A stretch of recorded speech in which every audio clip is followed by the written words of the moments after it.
दुर्गा दुर्गति समनी दुर्गपद निवारिणी दुर्गमाक्षिणी दुर्गसाधिनी दुर्गतोधारिणी दुर्गनिहंतनी दुर्गमापहा दुर्गमादयत लोका दुर्गमयाम दुर्गभीमा दुर्गभ्रमा दुर्गमयाम दुर्गमेश्वरी दुर्गायाम दुर्गहरणी दुर्गयाम ज दुर्गम ज रुख्याम शांतिदम दुर्गयाम ज दुर्गपादिरक्षिताय जय माँ भवानी दुर्गयाम ज दुर्गक्षिणी सन्ति सर्वदे शांति भवानिदम दुर्गयाम च देवी कल्याणकारिणी दुर्गयाम च शांति भवेत सर्वय शांति भवतु।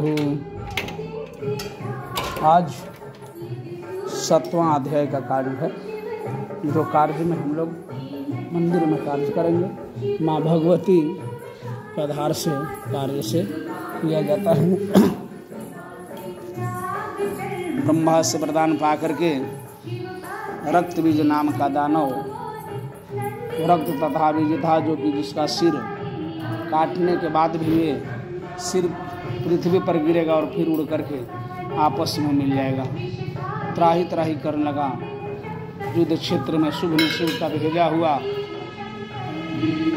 चंड मुंड दानव आकर के माँ भगवती के साथ युद्ध करने लगा। युद्ध में त्राही त्राही नाम का कार्य करने लगा।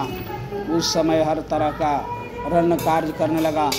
कभी बाण फेंक दिया तो बाण से माँ भगवती अपने बाणों के द्वारा उनको काट देती है। वहाँ से गदा उठा करके फेंक देता है। गदा फेंकने के बाद रक्त चंडमुंड अधित करने पर माँ भगवती अपने गदे से उनको चूर चूर करते हैं। पहाड़ों को उठाकर फेंकने लगा। माँ भगवती भी पहाड़ों को उठा उठा करके काट देती है, चक्र द्वारा काटती है। किसी बार देते समय मुसल फेंक दिया, माँ भगवती भी अपने मुसलों से मुसल को काट देती है। तब जाके इंद्रावती, अरुण, वरुण, सुरेश, महेश, सब देवताओं का देवी लक्ष्मी, शिवा, इंद्रावती, रिधि, सिद्धि, सरस्वती यानी सती, सादी, भवप्रिया, भवानी, भवमोचनी, आर्या, दुर्गा, त्रिनेत्रा, शूलधारिणी, पिनाकधारिणी, चित्रघंटा, महतम, दुहिधि, महातभयम, संभवा, निशुभ शुभ, महंत, मर्दनी, मधुकटमहरणी, चंडमुंड विनाशिनी, सर्वदानवधातिनी, सर्वसहस्त्रमयी, अनेक सहस्त्रधारिणी, कौरसी, कौड़ी, बलपदा, महोदय, मुक्त केसरी, घोर रूप, अग्नि ज्वाला, रुद्रमुखी, कालरात्रि, तपस्वी, नारायणी, विष्णु, माया, जलोदरी, शिवदूती, कराली, अनंता, परमेश्वरी, नरसिंही, सब लोग अपने अपने अस्त्रों को लेकर के रक्त बीज को वध करने के लिए अधिक किया। उसी समय में चंड मुंड का वध करने के लिए लोग तैयारी होती है।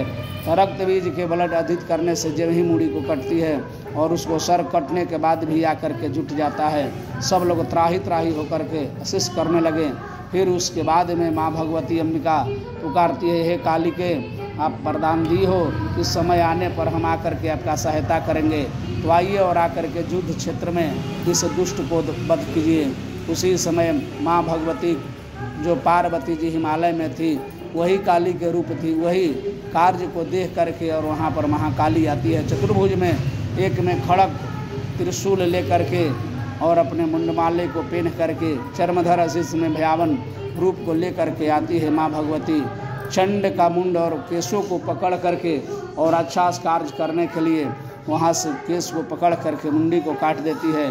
सर को कट जाने के बाद में चंड तथा मुंड हाहाकार करता है, तो भी उसी क्षेत्र में दूसरे क्षेत्र से छोड़ करके और मुंड दूसरे जगह और सर को छोड़ करके लेकर के महाकाली अपने धार्त को लेकर के वहाँ से आती है और आकर के माँ भगवती के शरण में आदित करती है कि हे दुर्गे, हे अंबिके, इस दुष्ट दैत्यों का मैंने मुंड लेकर के आपके पास में आया हूँ और अन्य देवताओं मिल करके, देवियों मिल करके और दानव का वध आप लोग करें, इसका कार्य यही है।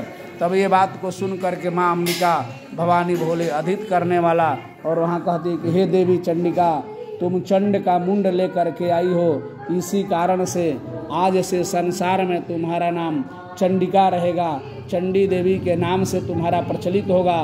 पूरा संसार चंडी के नाम से प्रज्वलित करके और तुम्हारा आधार पूजन करेगा। हे देवी के ऐसे बातों को सुन करके माँ भगवती दुर्गा महाकाली वहाँ से अपने स्थान पर चली जाती है। ऐसे दशा को देख करके माँ भगवती की ओर से आकाशों से फूल की वर्षा होने लगी। देवता लोग नगड़ा बजाने लगे, गंधर्व लोग गाना गाने लगे कि देवी की जय हो, देवी की जय हो, ऐसे घोषणा होने लगा। सब नवग्रह लोग भी अपने अपने जगह पर आने लगे। चंड मुंड के वध होने पर सब लोग खुश होकर के और देवी की जयकारा करने लगे। प्रेम से बोलिए महाकाली की जय, माँ दुर्गा महारानी की जय, माँ भगवती की जय। त्रिमूर्ति भगवान की जय, त्रिमूर्ति महारानी की जय।